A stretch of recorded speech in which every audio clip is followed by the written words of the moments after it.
देखो संगत सिंह गिलजियां जी का जो अज बेल हुई आ वो मैं जुडिशरी का थैंक्स भी करदा और एक चीज़ तो हो गया कि जुडिशरी जी अज भी इंडिपेंडेंटली काम कर रही है और जो गलत पोलिटिकल वैंडेटा जो इन्होंने लिखा सी गिलजियां सब के एडवोकेट ने कि इन्हों के नाल वैंडेटा पोलिटिकल वैंडेटा के अधीन इन्होंने काम किया 2 महीने जो मिनिस्टर रहिंदा वो की वो करेगा। सब तो पहली गल इन्होंने कहा कि 80,000 ट्री गार्ड खरीदे वो बाद आप ही इन्होंने कहा हाईकोर्ट जी कहता कि नहीं जी 20,000 रह गए जिस वे 20,000 तो जो वो बेल लगी सैशन जज के उत्थे 1,500 रह गए। इसका मतलब कि इन्होंने प्योरली और प्योरली पोलिटिकल इन्होंने केस बनाया और एक बजुर्ग आदमी को हिरास किया और वो एक गलत केस बना के मेरे ख्याल 1500 की आप गल करिए तो कहते जी 800 रुपया लिया तो 80,000 बन गया तो ਜਾਂ 8 ਲੱਖ बन गया तो जे उन्होंने बिजनेस ही देख लीए वो ब्रदर वो अपना परिवार अमेरिका के बड़ा बड़ा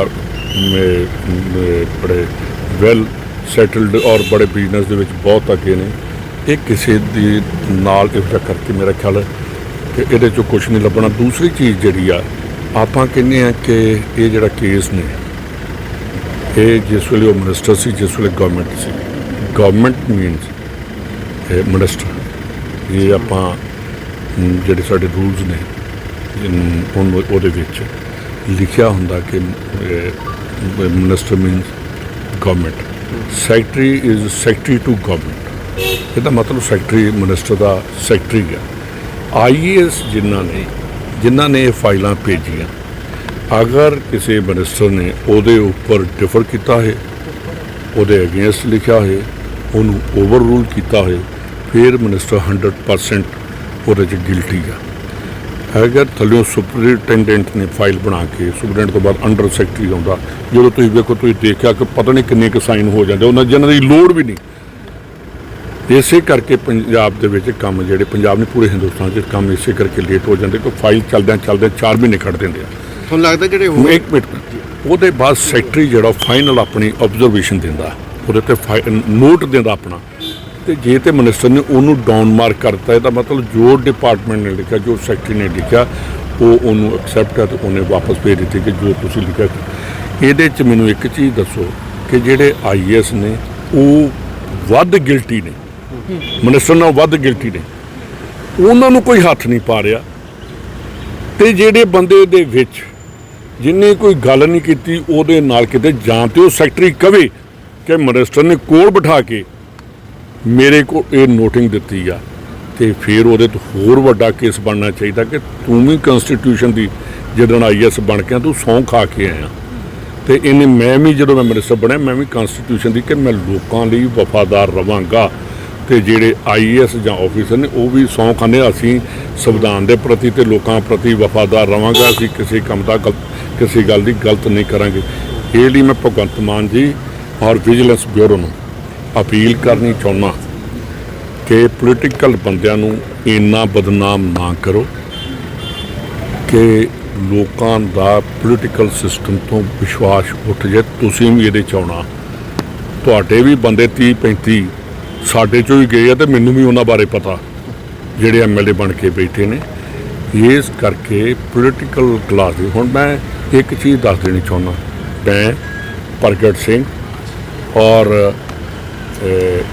मेरे उतों वरिंदरमीत पाड़ा असी तीनों ही मिल के आए सी chief director vigilance Varinder Kumar ji ने। मैं बड़ा उन्होंने बारे मेरे व्यूज़ एडे वधिया सी कि बहुत वधिया बंदा बड़ा ठीक बंदा।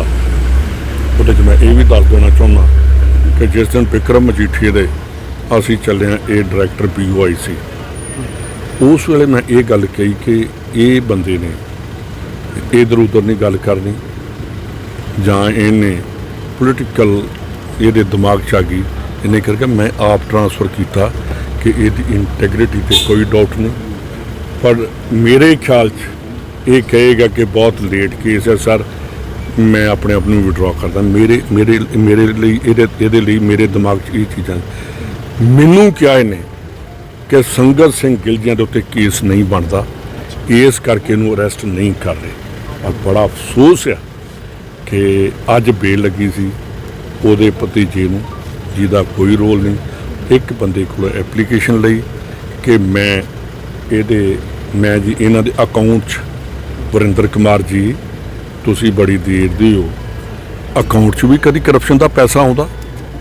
ਕਰਪਸ਼ਨ ਦਾ ਪੈਸਾ ਹਮੇਸ਼ਾ 2 ਨੰਬਰ 'ਚ ਆਉਂਦਾ, ਅਤੇ ਤੁਸੀਂ ਕਹਿੰਦੇ ਹੋ ਕਿ 5 ਲੱਖ ਰੁਪਈਆ ਇਹਦੇ ਅਕਾਊਂਟ 'ਚ ਆਇਆ। ਬੜੀ ਸ਼ਰਮ ਦੀ ਗੱਲ ਆ ਕਿ ਐਡਾ ਵਧੀਆ ਆਫੀਸਰ ਇੰਨਾ ਵੱਡਾ ਝੂਠ ਬੋਲ ਜੇ। ਮੇਰਾ ਓਨੈਸਟੀ ਤੋਂ ਥੋੜ੍ਹਾ ਕਰਕੇ ਵਿਸ਼ਵਾਸ ਉੱਠਿਆ, ਔਰ ਖਾਸ ਕਰਕੇ ਵਰਿੰਦਰ ਤੋਂ ਉੱਠਿਆ, ਕਿਉਂਕਿ ਮੈਂ ਮੇਰੇ ਗੁਰਦਾਸਪੁਰ SSP ਦਾ ਇਹ ਗਲਤ ਕੰਮ ਦੇ ਅੱਗੇ ਖੜਾ ਹੋ ਜਾਂਦਾ ਸੀ। ਮੈਨੂੰ ਸਰਦਾਰ ਕੈਪਟਨ ਅਮਰਿੰਦਰ ਸਿੰਘ ਦੇ ਟਾਈਮ 'ਤੇ ਦੇਖਿਆ, ਮੈਂ ਮੀਟਿੰਗਸ ਵਿੱਚ ਬੈਠਾ ਹੁੰਦਾ ਸੀ। ਇਹ ਇੰਟੈਲੀਜੈਂਸ ਦਾ ADGP ਸੀ, ਉੱਥੇ ਸਾਨੂੰ ਹਾਂ ਕਰ ਜਾਂਦਾ ਹੁੰਦਾ ਸੀ। ਪਤਾ ਨਹੀਂ ਇਹਦੀ ਕੀ ਮਜਬੂਰੀ ਆ, ਇਹ ਸਰਕਾਰ ਦੇ ਅੱਗੇ ਘੁਟਨੇ ਟੇਕ ਗਿਆ। ਅਫਸਰਸ਼ਾਹੀ ਕਿਤੇ ਨਾ ਕਿਤੇ ਮੈਂ ਤੁਹਾਨੂੰ ਦੱਸ ਰਿਹਾ, ਮੈਨੂੰ ਕਿਹਾ ਵਰਿੰਦਰ ਪਾੜੇ ਨੂੰ ਕਿਹਾ, ਮੈਂ ਕਿਹਾ, ਮੈਨੂੰ ਕਹਿੰਦਾ ਇਸੇ ਕਰਕੇ ਸੰਗਤ ਸਿੰਘ ਗਿਲਜੀਆਂ ਨੂੰ ਅਸੀਂ ਫੜ ਲੈਣ ਜਾ ਰਹੇ, ਉਹਦੇ ਉੱਤੇ ਕੇਸ ਨਹੀਂ ਬਣ ਰਿਹਾ। ਮੈਨੂੰ ਕਿਹਾ, ਮੈਂ ਸਾਹਮਣੇ, ਤੁਸੀਂ ਕਿਉਂ ਵਰਿੰਦਰ ਜੀ ਨੂੰ ਮੇਰੇ ਖਿਆਲ ਕੇ ਦੱਸਣਾ, ਮੈਂ ਸਾਹਮਣੇ ਹੋ ਜਾਵਾਂਗਾ ਕਿ ਤੁਸੀਂ ਵਰਿੰਦਰ ਜੀ ਮੈਨੂੰ ਕਿਹਾ। ਪਰ ਆਹ ਜਿਹੜਾ ਕੰਮ ਕਰਨਾ ਕਿ ਮੋਬਾਈਲ ਦੇ ਉੱਤੋਂ ਜਾਂ ਕਿਸੇ ਉੱਤੋਂ, ਜਾਂ ਹੁਣ ਤੁਸੀਂ ਕਹਿ ਦਿਓ ਮੈਂ ਕਹਿ ਕਿ ਵਰਿੰਦਰ ਕੁਮਾਰ ਨੇ ਮੇਰੇ ਕੋਲੋਂ 10 ਲੱਖ ਰੁਪਈਆ ਲਿਆ, ਅਤੇ ਕੀ ਗੱਲ ਵਰਿੰਦਰ ਕੁਮਾਰ 'ਤੇ FIR ਹੋਏਗੀ? ਇਹ ਬੜੀਆਂ ਝੂਠੀ ਐਵੀਡੈਂਸ। ਜਿਹੜੇ ਤੁਹਾਡੇ ਸਾਥੀ ਨੇ ਜੀ, ਲੱਗਦਾ ਵੀ ਉਹਨਾਂ ਤੇ ਵੀ ਐਂ ਪੋਲੀਟੀਕਲ ਵੈਂਡੇਟਾ। ਮੈਂ ਇੱਕ ਤੁਹਾਨੂੰ ਬੜਾ ਵੱਡਾ ਚੀਜ਼ ਦੱਸ ਦਿੰਦਾ, ਮੇਰੇ ਕੋਲ ਪੇਪਰ ਰਹਿ ਗਿਆ ਘਰੇ, ਕਿਤੇ ਆਪਾਂ ਬੈਠ ਜਾਵਾਂਗੇ। ਆਪਾਂ ਕਹਿੰਦੇ ਸਿਕਿਉਰਿਟੀ ਦੀ ਗੱਲ, ਭਗਵੰਤ ਮਾਨ ਨੇ, ਚੀਫ ਮਿਨਿਸਟਰ ਸਾਹਿਬ ਨੇ ਤੁਹਾਨੂੰ ਸਾਰਿਆਂ ਨੂੰ ਇੱਕ ਫਲੈਸ਼ ਕੀਤਾ, PR ਪਬਲਿਕ ਰਿਲੇਸ਼ਨ ਡਿਪਾਰਟਮੈਂਟ ਵੱਲੋਂ ਆਇਆ ਕਿ ਇੰਨੇ ਬੰਦੇ 420 ਬੰਦਿਆਂ ਦੀ ਸਿਕਿਉਰਿਟੀ ਵਿਡਰਾ ਕਰ ਲਈ। ਔਰ ਟਵੀਟ ਪੜ੍ਹਿਆ ਹੋਣਾ ਤੁਸੀਂ, ਤੁਹਾਨੂੰ ਵੀ ਸਾਰਿਆਂ ਪਰ ਤੂੰ ਜਾਂ ਚਲਾਇਆ ਹੀ ਆ, ਜਿਹਦੇ ਉੱਤੇ ਲਿਖਿਆ ਸੀ ਡੇਰਾ ਮੁਖੀ, ਜਥੇਦਾਰ ਅਕਾਲ ਤਖਤ ਔਰ ਸਿੱਧੂ ਮੂਸੇਵਾਲੇ, 3 ਬੰਦਿਆਂ ਦਾ ਨਾਂ ਲਿਖਿਆ ਕਿ ਇਹ ਇਹਨਾਂ ਦੀ ਸਿਕਿਉਰਿਟੀ ਵਿਡਰਾ ਕਰ ਲਈ। ਤੁਹਾਡਾ ਚੈਨਲ ਮੇਰੇ ਕਿ ਨਿਊਜ਼ 18 ਤੇ ਬਾਕੀਆਂ ਵੀ ਬਹੁਤ ਚਲਾਇਆ ਕਿ ਸੁਖਜਿੰਦਰ ਸਿੰਘ ਰੰਧਾਵੇ ਦੇ ਬੇਟੇ ਦੀ ਸਿਕਿਉਰਿਟੀ ਵਿਡਰਾ ਕਰ ਲਈ। ਇਹ ਕਰਕੇ ਮੈਂ ਅਸੈਂਬਲੀ ਦੇ ਵਿੱਚ ਇੱਕ ਕੁਐਸਚਨ ਪਾਇਆ ਸੀ SAG ਕਿ ਅਕਤੂਬਰ 2021 ਤੋਂ ਲੈ ਕੇ ਜਨਵਰੀ ਤੱਕ, ਜਿੰਨੇ ਦਿਨ ਸਾਡੀ ਸਰਕਾਰ ਰਹੀ, 8 ਜਨਵਰੀ ਤੱਕ ਮੇਰਾ ਖਿਆਲ ਰਹੀ ਆ, ਉਹ ਕਹਿ ਕੇ ਉਦੋਂ ਤੱਕ ਕਿੰਨੇ ਲੋਕਾਂ ਦੀ ਸਿਕਿਉਰਿਟੀ ਵਿਡਰਾ ਕੀਤੀ ਗਈ। ਮੇਰਾ ਖਿਆਲ ਮੈਕਸੀਮਮ ਮੇਰੇ ਟਾਈਮ 'ਚ ਹੋਈ ਆ। ਤੁਹਾਨੂੰ ਕਿਸੇ ਨੂੰ ਨਹੀਂ ਪਤਾ ਕਿਸ ਆਦਮੀ ਦੀ ਸਿਕਿਉਰਿਟੀ, ਕਿਉਂਕਿ ਟੌਪ ਸੀਕਰੇਟ ਤੇ ਉਹਦੀ ਜਨਤਕ ਨਹੀਂ ਕਰੀ ਦੀ, ਲਿਖਿਆ ਹੁੰਦਾ ਉਹਦੇ 'ਤੇ ਲਿਖਿਆ ਹੁੰਦਾ ਟੌਪ ਸੀਕਰੇਟ। ਉਹ ਕਰਕੇ ਇਹਨਾਂ ਨੇ ਉਹ ਸਿਕਿਉਰ ਕੀਤੀ। ਮੈਂ ਵਿਧਾਨ ਸਭਾ ਦੇ ਵਿੱਚ ਜਿਹੜਾ ਕੁਐਸਚਨ ਪਾਇਆ, ਇੰਨੀ ਤੋਂ ਲੈ ਕੇ ਇੰਨੀ ਤੱਕ ਕਿੰਨਿਆਂ ਬੰਦਿਆਂ ਦੀ ਹੋਈ, ਅਤੇ ਜਿਸ ਵੇਲੇ ਭਗਵੰਤ ਮਾਨ ਨੇ ਮੇਰੇ ਖਿਆਲ 20 ਮਾਰਚ ਨੂੰ ਜੁਆਇਨ ਕੀਤਾ ਸੀ ਆਮ ਆਦਮੀ ਪਾਰਟੀ, ਮੈਂ ਕਿਹਾ 20 ਮਾਰਚ ਤੋਂ ਲੈ ਕੇ ਮਈ ਤੱਕ ਕਿੰਨੇ ਬੰਦਿਆਂ ਦੀ ਸਿਕਿਉਰਿਟੀ ਵਿਡਰਾ ਕੀਤੀ ਗਈ ਹੈ। ਉਹਨਾਂ ਲਿਖਿਆ ਕਿ ਇਹ ਸੀਕਰੇਟ ਮਾਮਲਾ, ਇਹ ਜਨਤਕ ਨਹੀਂ ਕੀਤਾ ਜਾ ਸਕਦਾ। ਵਿਧਾਨ ਸਭਾ 'ਚ ਮੈਂਬਰਾਂ ਨੂੰ ਤਾਂ ਜਨਤਕ ਨਹੀਂ ਕੀਤਾ ਜਾ ਸਕਦਾ, ਠੀਕ ਹੈ, ਅਤੇ ਇਹਦਾ ਨਾਲ ਹੀ ਉਹਨੂੰ ਉੱਥੇ ਕੀਤਾ ਜਾ ਸਕਦਾ ਜਿੱਥੇ ਪਬਲਿਕ ਦੇ ਵਿੱਚ ਯਾਰ ਇੱਕ ਦਿਨ ਪਹਿਲਾਂ ਭਗਵੰਤ ਮਾਨ ਉਹ ਆਪਣੀ ਸਿਕਿਉਰਿਟੀ ਵਾਲੀ ਲੀਕ ਕਰਦਾ, ਦੂਸਰੇ ਦਿਨ ਉਹ ਮੁੰਡਾ ਜਿਹੜਾ ਉਹਨੂੰ ਮਾਰ ਦਿੱਤਾ ਜਾਂਦਾ। ਅਤੇ ਇਹਦਾ ਮਤਲਬ ਮੈਂ ਤਾਂ ਕੋਰਟ 'ਚ ਵੀ ਜਾਵਾਂਗਾ ਕਿ ਸਾਨੂੰ ਤਾਂ ਕਹਿੰਦੀ ਆ ਵਿਧਾਨ ਸਭਾ 'ਚ ਜਿਹੜੇ ਲੈਜਿਸਲੇਚਰ ਜਿਹੜੇ ਕਾਨੂੰਨ ਬਣਾਉਂਦੇ ਆ, ਸਾਨੂੰ ਤਾਂ ਨਹੀਂ ਦੱਸੀ ਜਾਂਦੀ, ਪ੍ਰੈਸ ਨੂੰ ਜ਼ਰੂਰ ਦੱਸਿਆ ਜਾਂਦਾ ਕਿ ਇਹ ਚੀਜ਼ ਹੈ। ਮੈਨੂੰ ਅੱਜ ਤੱਕ, ਤੁਸੀਂ ਮੇਰੇ ਘਰੇ ਗੱਡੀ ਖੜੀ ਆ, ਤੁਸੀਂ ਵੀ ਜਾਣਦੇ ਹੋ, ਤੁਸੀਂ ਸਾਰੇ ਮੈਨੂੰ ਮਿਲਦੇ ਹੋ, ਕਦੀ ਮੈਨੂੰ ਅੱਜ ਤੱਕ ਸਰਕਾਰੀ ਇਨੋਵਾ 'ਚ ਬੈਠਿਆਂ ਵੇਖਿਆ ਸੀ? ਕਹਿੰਦੇ ਸੁਖਜਿੰਦਰ ਸਿੰਘ ਰੰਧਾਵਾ ਕੋਲੋਂ ਗੱਡੀ ਵਾਪਸ, ਅਤੇ ਮੇਰੀ ਗੱਡੀ ਦੇ ਵਿੱਚ ਤੇ ਪੁਲਿਸ ਬੈਠਦੀ ਸੀ। ਇਹ ਜਿਹੜੀ ਅੱਜ ਚੀਜ਼ ਮੈਂ ਬੜਾ ਤੁਹਾਨੂੰ ਖੁੱਲ੍ਹ ਕੇ ਦੱਸਣਾ ਚਾਹੁੰਦਾ ਕਿ ਜਿਹੜੇ MLA ਬੈਠ ਕੇ ਆਉਂਦੇ ਨੇ, ਇਹ ਸਾਨੂੰ ਸਿਕਿਉਰਿਟੀ ਲਈ ਪੁਲਿਸ ਲਈ ਗੱਡੀ ਮਿਲੀ ਆ, ਨਾ ਕਿ ਸਾਡੇ ਪਰਸਨਲ ਵਰਤੋਂ ਲਈ। ਇਹਨਾਂ ਨੂੰ ਆਮ ਆਦਮੀ ਪਾਰਟੀ ਨੂੰ ਪੁੱਛ ਲਿਓ ਕਿ ਇਹ ਸਿਕਿਉਰਿਟੀ ਲਈ ਵੀ ਮਿਲੀ ਆ ਕਿ ਤਾਂ ਹੋਏ ਮੇਰੀ ਗੱਡੀ ਦੇ ਪਿੱਛੇ ਉਹਦੇ ਉੱਤੇ ਕੋਈ ਦਿਨ ਅਚਾਨਕ ਆ ਜਾਓ। ਮੇਰੇ ਕੋਲ ਜਿਹੜੀ ਇਨੋਵਾ ਉਹਦੇ ਉੱਤੇ ਪੁਲਿਸ ਲਿਖਿਆ ਅਤੇ ਮੇਰੇ ਗਨਮੈਨ ਬੈਠਦੇ ਨੇ। ਅਤੇ ਹੋਰ ਇੱਕ ਚੰਨ ਮੈਂ ਚੀਜ਼ ਦੱਸਦਾ, ਇਹ ਕਹਿੰਦੇ ਨੇ ਕਿ ਅਸੀਂ 1500 ਵੀ ਘਟਾਵਾਂਗੇ, ਅਸੀਂ 1000 ਵੀ ਘਟਾਵਾਂਗੇ। ਪੈਨਸ਼ਨ ਜਿਹੜੀ ਆ ਬੜੀ ਤੁਹਾਡੇ ਲਈ ਵੇਖਣ ਵਾਲੀ ਗੱਲ ਹੈ। ਪੈਨਸ਼ਨ ਜਿਹੜੀ ਆ ਇਹ ਗਿਆਨੀ ਜੈਲ ਸਿੰਘ ਨੇ MLA ਦੀ ਸਟਾਰਟ ਕੀਤੀ ਸੀ। ਉਸ ਟਾਈਮ ਉਹਨਾਂ ਨੇ ਇਹ ਵੀ ਨਾਲ ਕੀਤਾ ਸੀ ਕਿ ਜਿਹੜੇ ਐਮਐਲਏ ਨੇ 1 2 ਤੇ 3 ਨੰਬਰ ਜਿਹੜੀ ਸੀਟ ਆ ਉਹ ਰਿਜ਼ਰਵ ਰੱਖੀ ਜਾਂਦੀ ਸੀ ਐਮਐਲਏ ਦੀ, ਕਿਉਂਕਿ ਉਦੋਂ ਫਰੀडम ਫਾਈਟਰ ਤੇ ਬੜੇ ਡਾਊਨ ਟੂ ਜਿਹੜੇ ਅਰਥ ਹੁੰਦੇ ਸੀ, ਜਾਂ ਜਿਹੜੇ ਇਹਨਾਂ ਦੇ ਘਰੋਂ ਚੋਂ ਕਈ ਐਮਐਲਏ ਕੋਲ 500 ਰੁਪਈਆ ਸਿਕਿਉਰਿਟੀ ਦੇਣ ਦੀ ਨਹੀਂ ਹੁੰਦਾ, ਪਾਰਟੀ ਦਿੰਦੀ ਸੀ ਉਹਨਾਂ ਦੀ ਭਰਦੀ।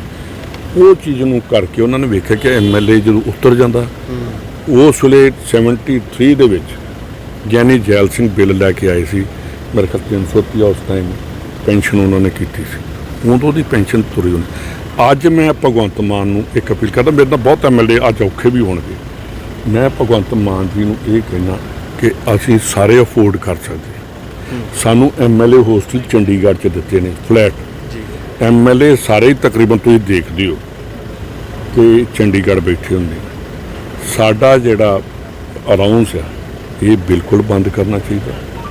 ਜਿਹੜੇ ਅਸੀਂ ਆਪਣੀਆਂ ਕਾਰਾਂ 'ਤੇ ਆ, ਸਾਨੂੰ ਸਰਕਾਰ ਨੇ ਕਾਰ ਦਿੱਤੀ ਹੈ, ਜਿਹੜੀ ਗੱਡੀ 'ਚ ਆਉਂਦੇ ਆ ਉਹ ਸਿਕਿਉਰਿਟੀ ਦੀ ਗੱਡੀ 'ਚ ਅਸੀਂ ਬੈਠੇ ਹੁੰਦੇ ਹਾਂ। ਤੇ ਤੁਸੀਂ ਦੱਸੋ ਕਿ ਸਿਕਿਉਰਿਟੀ ਦਾ ਤੇਜ਼ ਤੇ ਪੈ ਗਿਆ ਸਿਕਿਉਰਿਟੀ 'ਚ, ਤੇ ਐਮਐਲਏ ਸਾਹਿਬ ਉੱਤੇ ਬੈਠੇ ਨੇ ਹਵਾ 'ਚ, ਕਿ ਗੱਡੀ ਦੇ ਉੱਤੇ ਮੈਂ ਚੜ੍ਹ ਕੇ ਆਇਆ ਜੀ। ਇਹ 10,000 ਰੁਪਈਆ ਵੀ ਬੰਦ ਹੋਣਾ ਚਾਹੀਦਾ ਮੀਟਿੰਗ ਦਾ, ਤੇ ਫਿਰ ਤੇ ਅਸੀਂ ਹੈਗੇ ਸੱਚੇ ਭਗਤ, ਤੇ ਐਵੇਂ ਝੂਠੀ ਬੱਲੇ ਬੱਲੇ ਕਰਾਉਣ ਦਾ ਕੋਈ ਮਤਲਬ ਨਹੀਂ। ਔਰ ਮੈਂ ਅੱਜ ਤੱਕ 4-5 ਮੀਟਿੰਗਸ ਹੋਈਆਂ ਨੇ, ਮੈਂ ਕਦੀ ਮੀਟਿੰਗ ਦੇ ਵਿੱਚ ਸਾਈਨ ਹੀ ਨਹੀਂ ਕੀਤੀ। ਮੀਟਿੰਗ 'ਚ ਹੈ ਹੀ ਕੋਈ ਨਹੀਂ, ਵੀ ਉੱਥੇ ਕੀ ਡਿਸਕਸ਼ਨ ਕਰਨੀ, ਸਿਰਫ 10,000 ਰੁਪਈਆ ਲੈਣਾ। ਮਹੀਨੇ 'ਚ ਸਾਡੀਆਂ 4 ਮੀਟਿੰਗਸ ਹੁੰਦੀਆਂ, ਤੇ ਉਹ ਜਿਹੜੇ 2-2 ਵੀ ਕਈਆਂ ਦੀਆਂ ਹੁੰਦੀਆਂ ਨੇ। ਇਹਦਾ ਮਤਲਬ ਜਿਹੜਾ ਇੱਕ ਕਮੇਟੀ 'ਚ ਉਹਨੂੰ 40,000 ਮਿਲ ਗਿਆ, ਜਿਹੜਾ ਦੋਵਾਂ 'ਚ ਹੋ ਗਿਆ ਉਹਨੂੰ 80,000 ਮਿਲ ਜੂਗਾ। ਇਹ ਚੀਜ਼ ਵੀ ਬੰਦ ਹੋਣੀ ਚਾਹੀਦੀ। ਰੰਧਾਵਾ ਸਾਹਿਬ ਨਵੇਂ ਡੀਜੀਪੀ ਨੂੰ ਦਾ ਉਹਨਾਂ ਦਾ ਕਿਵੇਂ ਦੇਖਦੇ ਹੋ ਕੰਮਕਾਰ? ਉਹਨਾਂ ਨੇ ਕਿਹਾ ਵੀ ਜਿਹੜੇ ਗੈਂਗਸਟਰ ਹੈ ਉਹ ਥੋੜੇ ਦਿਨਾਂ 'ਚ ਹੀ ਅਸੀਂ ਖਤਮ ਕਰ ਦਾਂਗੇ। ਮੈਂ ਕਿਹਾ ਜੀ ਉਹਨਾਂ ਨੂੰ ਮੈਂ ਮੁਬਾਰਕਬਾਦ ਦੇਣਾ, ਔਰ ਸਾਡੇ ਟਾਈਮ 'ਤੇ ਵੀ ਰਹੇ ਨੇ, ਉਹਨਾਂ 'ਚ ਇੰਟੈਗ੍ਰਿਟੀ ਦੇ ਮੈਂ ਕੋਈ ਡਾਊਟ ਨਹੀਂ ਕਰਦਾ, ਪਰ ਪਹਿਲੇ ਡੀਜੀਪੀ 'ਤੇ ਵੀ ਇੰਟੈਗ੍ਰਿਟੀ 'ਤੇ ਮੈਂ ਉਹਦੇ 'ਤੇ ਵੀ ਡਾਊਟ ਨਹੀਂ ਕਰਦਾ। ਮੈਂ ਜ਼ਰੂਰ ਕਿਹਾ ਸੀ ਕਿ ਇਹ ਇੱਕ ਕਮਜ਼ੋਰ ਡੀਜੀਪੀ ਹੈ। ਮੈਂ ਉਸ ਡੀਜੀਪੀ ਨੂੰ ਕੈਪਟਨ ਅਮਰਿੰਦਰ ਸਿੰਘ ਦੇ ਵੇਲੇ ਵੀ ਦੇਖਿਆ, ਜਦੋਂ ਇੰਟੈਲੀਜੈਂਸ ਦੇ ਵਿੱਚ ਸੀ, ਉਹ ਜਿਹੜੀ ਗੱਲ ਗਲਤ ਹੁੰਦੀ ਸੀ ਉਹਦੇ 'ਤੇ ਠੋਕ ਕੇ ਉਹ ਜਵਾਬ ਦੇ ਦਿੰਦਾ ਸੀ। ਤੇ ਨਾਲ ਹੀ ਮੈਂ ਇਹ ਵੀ ਵੇਖਿਆ ਕਿ ਵਰਿੰਦਰ ਕੁਮਾਰ ਵੀ ਬੜਾ ਠੋਕ ਕੇ ਜਵਾਬ ਦਿੰਦਾ ਸੀ। ਪਤਾ ਨਹੀਂ ਕੀ ਗੱਲ ਹੋ ਗਈ, ਕੀ ਉਹਦੀਆਂ ਮਜਬੂਰੀਆਂ, ਜਾਂ 25 ਦੇ ਵਿੱਚ ਰਿਟਾਇਰਮੈਂਟ ਅਖੀਰ ਜੇ ਜਾਣ ਕੇ ਤਕਰੀਬਨ ਜਦੋਂ ਮੰਜੇ ਤੇ ਪੈ ਜਾਂਦਾ ਉਦੋਂ ਆਸ ਵੀ ਛੱਡ ਦਈਦੀ ਆ ਕਿ ਇਹ ਬੰਦਾ ਤੇ ਹੁਣ ਗਿਆ ਤੇ ਯਾਰ ਕੋਈ ਗੱਲ ਨਹੀਂ। ਇੱਕ ਕੱਲ ਫਤਿਹਗੜ੍ਹ ਸਾਹਿਬ ਬੇਅਦਬੀ ਦੇ ਉੱਤੇ ਇਜਲਾਸ ਹੋਇਆ ਜੀ, ਸਾਰਿਆਂ ਨੂੰ ਬੁਲਾਇਆ ਗਿਆ ਸੀ, ਪਰ ਤੁਹਾਡੇ ਪ੍ਰਤਾਪ ਸਿੰਘ ਬਾਜਵਾ ਦੇ ਇਲਾਵਾ ਉੱਥੇ ਕੋਈ ਨਹੀਂ ਪਹੁੰਚਿਆ, ਤੇ ਤੁਸੀਂ ਕਿਉਂ ਨਹੀਂ ਗਏ? ਤੇ ਹੁਣ ਜਿਵੇਂ ਉਹਨਾਂ ਨੇ ਬਾਜਵਾ ਸਾਹਿਬ ਕਹਿ ਰਹੇ ਨੇ ਵੀ ਸਪੈਸ਼ਲ ਸੈਸ਼ਨ ਹੋਣਾ ਚਾਹੀਦਾ। ਇਹਦੇ 'ਚ ਮੈਂ ਝੂਠੀ ਸ਼ੋਹਰਤ ਨਹੀਂ ਲੈਣਾ ਚਾਹੁੰਦਾ। ਮੈਂ ਇਹਦੇ 'ਚ ਬੋਲੇ ਨੇ ਆਪਣੇ ਬਲਵੰਤ ਸਿੰਘ ਰਾਮੂ ਵਾਲੀਆ ਜੀ, ਉਹ ਕਹਿੰਦੇ ਮੈਂ 2016 'ਚ ਵਰਿਆਮ ਸਿੰਘ ਛੱਡਿਆ, ਤੇ ਮੈਂ ਵੀ ਇੱਕ ਵਰਿਆਮ ਸਿੰਘ ਇੱਥੋਂ ਪਟਿਆਲਾ ਜੇਲ੍ਹ ਤੋਂ ਛੱਡਿਆ। ਉਹਨਾਂ ਨੇ ਕਿਹਾ ਕਿ ਮੇਰੇ ਤੋਂ ਬਿਨਾਂ ਕਿਸੇ ਨੇ ਵੀ ਕੋਈ ਕੈਦੀ ਨਹੀਂ ਛੱਡਿਆ। ਮੇਰੇ ਖਿਆਲ ਸਪੋਕਸਮੈਨ ਵਾਲਿਆਂ ਦੇ ਤੇ ਮੈਂ ਲਿਸਟ ਵੀ ਦਿੱਤੀ ਸੀ। ਮੈਂ ਆਪਣੇ ਟਾਈਮ 'ਚ 7 ਆਦਮੀਆਂ ਨੂੰ ਪੰਜਾਬ ਦੀਆਂ ਜੇਲ੍ਹਾਂ 'ਚੋਂ ਛੱਡਿਆ, ਜਿਹੜੇ ਉਸ ਟਾਈਮ ਦੇ ਬੰਦੀ ਸਿੰਘ ਸੀ। ਅੱਜ ਪੰਜਾਬ ਦੇ ਵਿੱਚ ਕੋਈ ਵੀ ਬੰਦੀ ਸਿੰਘ ਨਹੀਂ, ਸਿਰਫ ਉਹ ਬੰਦੀ ਸਿੰਘ ਰਹਿ ਗਏ ਨੇ ਜਿਨ੍ਹਾਂ ਦਾ ਕੇਸ ਚੰਡੀਗੜ੍ਹ 'ਚ ਆ, ਜਿਨ੍ਹਾਂ ਦਾ ਕੇਸ ਦਿੱਲੀ 'ਚ ਆ, ਉਹ ਉਹਨਾਂ ਸਟੇਟਾਂ ਨੇ ਛੱਡਣਾ। ਔਰ ਮੈਂ ਉਸ ਟਾਈਮ ਕੇਜਰੀਵਾਲ ਸਾਹਿਬ ਨੂੰ ਲੈਟਰ ਲਿਖੀ ਸੀ ਕਿ ਦਵਿੰਦਰਪਾਲ ਸਿੰਘ ਜਿਹੜਾ ਹੈਗਾ, ਇਹਦਾ ਕੇਸ ਜਿਹੜਾ ਇਹਨੂੰ ਹਿਊਮੈਨਿਟੇਰੀਅਨ ਗਰਾਊਂਡ ਦੇ ਉੱਤੇ ਕੰਸੀਡਰ ਕੀਤਾ ਜਾਏ, ਕਿਉਂ ਇਹ ਫਿਜ਼ੀਕਲੀ ਔਰ ਮੈਂਟਲੀ ਠੀਕ ਨੇ, ਤੇ ਇਹਨੂੰ ਆਪਾਂ ਛੱਡ ਦੇਣਾ ਚਾਹੀਦਾ। ਉਹਨਾਂ ਨੇ ਮੈਨੂੰ ਜਵਾਬ ਨਹੀਂ ਦਿੱਤਾ।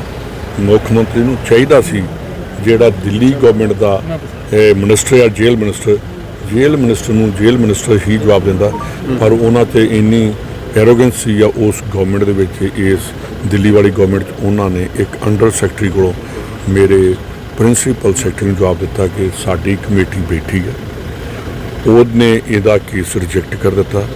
ਦੂਸਰੀ ਤਰ੍ਹਾਂ ਫਿਰ ਦੁਬਾਰਾ ਲਿਖਿਆ ਗਿਆ, KTS ਤੁਲਸੀ ਦੀ ਰਿਪਰੈਜ਼ੈਂਟੇਸ਼ਨ ਆਈ ਸੀ, ਉਹ KTS ਤੁਲਸੀ ਦੀ ਫਿਰ ਜਵਾਬ, ਮੈਂ ਕਿਹਾ ਯਾਰ ਇਹਨਾਂ ਦੇਣਾ ਨਹੀਂ। ਮੈਂ ਫਿਰ ਵੈਂਕਟਾ ਰਤਨਮ, ਉਸ ਵੇਲੇ ਸਾਡੇ ਪ੍ਰਿੰਸੀਪਲ ਸੈਕਟਰੀ ਇਹਦੇ 'ਚ ਜੇਲ੍ਹ ਸੀਗੇ, ਉਹਨਾਂ ਵੱਲੋਂ ਲੈਟਰ ਲਿਖਾਈ। ਮੈਂ ਕਿਹਾ 2 ਸਾਲ ਹੋ ਗਿਆ, ਉਹਦਾ ਉਹਨਾਂ ਨੇ ਜਵਾਬ ਦੇਣਾ ਹੀ ਨਹੀਂ ਸਮਝਿਆ। ਸਿਮਰਜੀਤ ਮਾਨ ਦੇ ਬਿਆਨ ਬਾਰੇ ਕੀ ਕਹਿਣਾ? ਭਗਤ ਸਿੰਘ ਨੂੰ ਲੈ ਕੇ ਇੱਕ ਸਿਆਸਤ ਵੱਖਰੀ ਹੋ ਰਹੀ ਹੈ। ਸਿਮਰਜੀਤ ਮਾਨ ਹੋਣਾ ਇਹ ਬਿਆਨ ਪਹਿਲਾਂ ਵੀ ਦਿੱਤਾ ਸੀ। ਜੀ ਜੀ ਬਿਲਕੁਲ ਉਹਦੇ ਚ ਮੇਰੇ ਖਿਆਲ ਇਹਨਾਂ ਨੇ ਤਰੀਕਾਂ ਵੀ ਭੁਗਤੀਆਂ ਤੇ ਬਰੀ ਵੀ ਹੋ ਗਏ। ਬਰੀ ਵੀ ਹੋ ਬੜੀ ਗਈ ਵੀ ਪਹਿਲਾਂ ਤੇ ਤਰੀਕਾਂ ਭੁਗਤੀਆਂ ਬਰੀ ਵੀ ਹੋ ਗਏ। ਸਿਮਰਜੀਤ ਮਾਨ ਜਿਹੜੇ ਨੇ ਬੜੇ ਸੁਲਝੇ ਬੰਦੇ ਨੇ। ਮੈਂ ਉਹਨਾਂ ਨੂੰ ਅਪੀਲ ਕਰੂੰਗਾ ਕਿ ਇਹੋ ਜਿਹੇ ਬਿਆਨ ਦੇਣੇ ਨਾ ਸਿੱਖ ਕੌਮ ਲਈ ਨਾ ਪੰਜਾਬੀਅਤ ਲਈ ਠੀਕ ਨੇ। ਬੜਾ ਜੇਲ੍ਹ ਦੇ ਵਿੱਚ ਬੈਠ ਕੇ ਉਹਨਾਂ ਨੇ ਬੜੀਆਂ ਕਿਤਾਬਾਂ ਪੜ੍ਹੀਆਂ। ਜੀ ਮੈਂ ਜਿਸ ਵੇਲੇ ਜੇਲ੍ਹਾਂ 'ਚ ਰਹੇ ਮੇਰੇ ਨਾਲ ਸੁਪਰਟੈਂਡੈਂਟ ਜੇਲ੍ਹ ਵੀ ਗੱਲਾਂ ਕਰਦੇ ਕਹਿੰਦੇ ਜੀ ਜਿੰਨਾ ਸਟੱਡੀ ਸਿਮਰਜੀਤ ਸਿੰਘ ਮਾਨ ਨੇ ਕੀਤੀ ਆ, ਕਹਿੰਦੇ ਕਮਰਾ ਭਰ ਦਿੱਤਾ ਇਹਨਾਂ ਨੇ 4 ਸਾਲਾਂ ਦੇ ਵਿੱਚ ਕਿ ਜਿਹੜੀਆਂ ਬੁੱਕਸ ਪੜ੍ਹੀਆਂ। ਕਹਿੰਦੇ ਅਸੀਂ ਜਾਣ ਲੱਗਣ ਨੂੰ ਆਖਿਆ ਜੀ ਇਹ ਸਾਨੂੰ ਇੱਥੇ ਦੇ ਦਿਓ। ਕਹਿੰਦੇ ਅੰਗਰੇਜ਼ੀ ਤੇ ਦੂਸਰੀਆਂ ਨੇ, ਇਹਨਾਂ ਨੂੰ ਮੈਂ ਆਪਣੀ ਲਾਇਬ੍ਰੇਰੀ 'ਚ ਰੱਖਾਂਗਾ। ਤੇ ਜਿਸ ਵੇਲੇ ਅਸੀਂ ਸਰਦਾਰ ਭਗਤ ਸਿੰਘ ਦੀ ਗੱਲ ਕਰਦੇ ਹਾਂ, ਬੜੀ ਬਦਕਿਸਮਤੀ ਆ ਕਿ ਭਿੰਡਰਾਂਵਾਲੇ ਦੇ ਨਾਲ ਉਸ ਦੇਸ਼ ਭਗਤ ਨੂੰ ਕਰਨਾ, ਇੱਕ ਬੰਦਾ ਦੇਸ਼ ਨੂੰ ਆਜ਼ਾਦ ਕਰਾਉਣ ਦੀ ਲੜਾਈ ਲੜੀ ਤੇ ਇੱਕ ਬੰਦੇ ਨੇ ਟੈਰਰਿਜ਼ਮ ਨੂੰ ਪਹਿਲ ਦਿੱਤੀ। ਔਰ ਇਹੋ ਹੀ ਨਹੀਂ, ਉੱਥੋਂ ਦੇਸ਼ ਲਈ ਅਗੇਂਸਟ ਭਿੰਡਰਾਂਵਾਲਾ ਜਿਹੜਾ ਆਦੇਸ਼ ਦਿੰਦਾ ਰਿਹਾ ਔਰ ਇਹ ਕਹਿੰਦਾ ਰਿਹਾ ਕਿ ਘੜੇ 'ਚੋਂ ਪਰਚੀ ਕੱਢਣੀ ਕਿ ਆਹ ਬੰਦਾ ਮਾਰ ਕੇ ਲੈ ਕੇ ਆਓ। ਜੇ ਤੇ ਲੜੀ ਸੀ ਅੰਗਰੇਜ਼ਾਂ ਦੇ ਬਰਖਲਾਫ, ਫਿਰ ਤੇ ਮੈਂ ਭਿੰਡਰਾਂਵਾਲੇ ਨੂੰ ਕਹਾਂਗਾ ਕਿ ਉਹ ਦੇਸ਼ ਭਗਤ ਸੀ। ਤੇ ਜੇ ਪੰਜਾਬੀਆਂ ਨੂੰ ਹੀ ਮਾਰਿਆ ਤੇ ਫਿਰ ਮੈਂ ਉਹਨੂੰ ਅੱਤਵਾਦੀ ਕਹਾਂ। ਠੀਕ ਹੈ, ਥੈਂਕ ਯੂ।